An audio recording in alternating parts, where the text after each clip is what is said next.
Welcome back to my channel. నేను ఈరోజు చేయించబోతున్న recipe ఏంటంటే అదే సేమియా ఉప్మా అండి. చాలా బాగుంటుంది దీని టేస్ట్ అయితే. నిజం, సేమియా ఉప్మా బాగుంటుందా లేదని చాలామంది చేసుకోరు. ఒకసారి ట్రై చేయండి నా పద్ధతిలో. నేను ఇక్కడ 1 కప్ అండి, 1 కప్ చూపిస్తున్నాను. అంటే దగ్గర దగ్గర నేను 1/2 kg తీసుకుంటున్నాను. మీకు అర్థం అవడానికి కప్ మెజర్మెంట్ పెట్టానండి. ఇక్కడ 2 పెద్ద ఆనియన్స్, 4 కట్ మిర్చి, అలాగే కరివేపాకు, కొత్తిమీర అండి. గుర్తుపెట్టుకోనండి, కారం ఉండాలి కాబట్టి దీంట్లో మనం ఏం వేయడం లేదు కాబట్టి కట్ మిర్చి ఎక్కువ యాడ్ చేసుకోనండి. నేను 1/2 గరిటె ఆయిల్ వేస్తున్నానండి. ఈ సేమియాకి ఇది చాలు, ఈ క్వాంటిటీ నిజంగా అంటే కరెక్ట్ మోతాదు అవుతుంది. ఇలాగా 1 by 1 అన్నీ వేయించుకున్నాక ఆవాలు, జీలకర్ర, కరివేపాకు ఇవన్నీ అండి, ఈ ఉల్లిపాయలు వేసుకున్నాక నేను మెజర్మెంట్ చూపిస్తున్నాను చూడండి. నేను ఇది 1/2 kg తీసుకుంటున్నాను. ఈ బౌల్ అంతా 1/2 kg పట్టింది.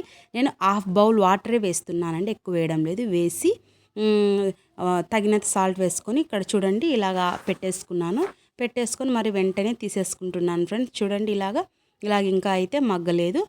ఒకటి గుర్తు పెట్టుకోనండి, మీరు మెజర్మెంటు 1కి 1 వాటర్ వేసామంటే మాత్రం ముద్ద అయిపోతుంది. అది బాగా గమనించండి. నేను 1కి 1/2 వాటరే వేసాను, 1/2 బౌల్ వాటరే. ఇలాగ మగ్గింది లేదు, మరి ఇంకోసారి చేసుకుందాము. చూడండి నాకు ఆల్మోస్ట్ అయితే అయిపోయింది ఇదంతా. నేను ఇప్పుడు మ్యాగీ మసాలా వేసుకుంటున్నానండి.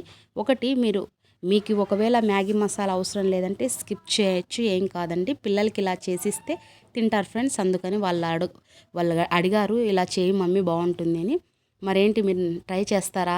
నచ్చిందా? మీరు ఇలా మీ పిల్లలకి ఉన్న దాంట్లోనే చేసి పెట్టండి ఫ్రెండ్స్, చాలా బాగుంటుంది. తినని పిల్లలు కానీ తింటారు. నా వీడియోలు మీకు నచ్చినట్లయితే ఒకసారి ఈ ఉప్మా ట్రై చేసి కామెంట్ రూపంలో తెలియచేయండి. పిల్లల కోసమే కదండి మనం ఏది చేసినా, వారు తినాలని. మా పిల్లలకి ఇలా చేసి ఇచ్చినంటే ఖచ్చితంగా తినొచ్చారండి. మరి నచ్చిందా? లైక్ చేయండి, షేర్ చేయండి, సబ్స్క్రైబ్